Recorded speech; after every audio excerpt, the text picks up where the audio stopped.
ఇప్పుడు బ్రహ్మ, విష్ణు, మహేశ్వరులని ఒకటిగా భావించినట్లయితే దానిని ప్రజాపతి అంటారు. ఈ ప్రజాపతి లోపల వాక్ రూపంలో ఈ విశ్వం అనేది సృష్టించబడింది. ఇప్పుడు అర్థమైంది కదా, ఈ విశ్వం మొత్తం సృష్టించబడడానికి పునాదియే వాక్ అంటే శబ్దం అని. ఇప్పుడు గాయత్రి మంత్రానికి వద్దాం. గాయతాం త్రాయతే ఇతి గాయత్రి అనగా గానం చేసే వారందరినీ రక్షించేది గాయత్రి అని అర్థం. గానం అంటే ఏమిటి? శబ్దం. శబ్దం అంటే వాక్. ఈ మంత్రాన్ని మనం బయటకు వినిపించేలా గానం చేసినా లేదా లోపల అనుకున్నా అది వాక్కే. న గాయత్ర్యః పరం మంత్రం న మాతుః పరదైవతం అనగా తల్లిని మించిన దైవం లేదు, గాయత్రిని మించిన మంత్రం లేదు అని. గాయత్రి మంత్రం మొదటగా ఋగ్వేదంలో చెప్పబడింది. గాయత్రి అనే పదం గయా త్రాయతి అనే 2 పదాలతో కూడింది.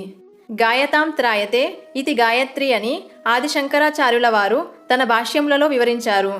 గాయత్రి మంత్రంలోని ప్రతి అక్షరం బీజాక్షరమని, మహిమాన్వితమైనదని. అందుకే వాల్మీకి మహర్షి తాను రాసిన ప్రతి 1000 శ్లోకాలకు మొదట ఒక్కొక్క గాయత్రి మంత్రాక్షరాలను చేర్చి 24 అక్షరాలతో మొత్తంగా 24,000 శ్లోకాలు గల శ్రీమద్ రామాయణాన్ని రచించారు. మరి ఇంతటి గొప్ప ఈ గాయత్రి మంత్రానికి ఉన్న అర్థమేంటో ఇప్పుడు తెలుసుకుందాం. భూర్ భువ స్వహ. భూర్ అంటే భూలోకం, భువ అంటే అంతరిక్షం, స్వ అంటే స్వర్గలోకం, తత్ అంటే ఆ యొక్క, సవితుర్ అంటే సమస్త జగత్తును, వరేణ్యం అంటే జీవులందరి చేత ఆరాధింపబడేవాడు, భర్గో అంటే అజ్ఞానం అనే అంధకారాన్ని తొలగించే, దేవస్య అంటే స్వయం ప్రకాశ స్వరూపమైన ఆ పరాశక్తిని, ధీమహి అంటే ధ్యానించుచున్నాను, ధియో యోన ప్రచోదయాత్ అంటే మా బుద్ధిని సత్కర్మలయందు ప్రేరేపించి అభ్యుదయ శ్రేయములు పొందే సామర్థ్యాన్ని ఇవ్వుగాక అని అర్థం. ఈ మంత్రం యొక్క తాత్పర్యం ఏమిటి అంటే, భూలోకం నుండి స్వర్గలోకం వరకు అంతటా వ్యాపించి ఉన్న ఆ శక్తి మన మనసుని, ఆత్మని సరైన మార్గంలో నడిపించడానికి మనకు జన్మనిచ్చిన, అంటే ఈ విశ్వాన్నంతా సృష్టించిన ఆ పరాశక్తిని ధ్యానం చేస్తున్నాం అని.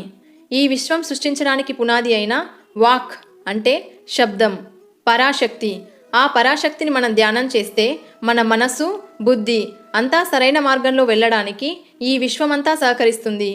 ఈ విశ్వమంతా ఒకదానితో ఒకటి అనుసంధానించబడింది. కాబట్టి ఈ గాయత్రి మంత్రాన్ని మనం ప్రతిరోజు జపించడం వల్ల మన మనసు, బుద్ధి సరైన మార్గంలో వెళ్ళడానికి సహకరిస్తుంది. ఇప్పుడు ఇదంతా ఎలా జరుగుతుంది? దీనికి దానికి సంబంధం ఏమిటి అంటే, మొత్తం వేదాల్ని వివరిస్తూ మీకు ఆ శబ్దానికి ఉన్న సంబంధాన్ని, తరంగాలని, ఫ్రీక్వెన్సీస్ అన్నింటినీ చెప్పుకుంటూ రావాలి. దీని గురించి మీరు ఇంకా తెలుసుకోవాలి అనుకుంటే నేను ఇంకొక వీడియో కూడా చేస్తాను.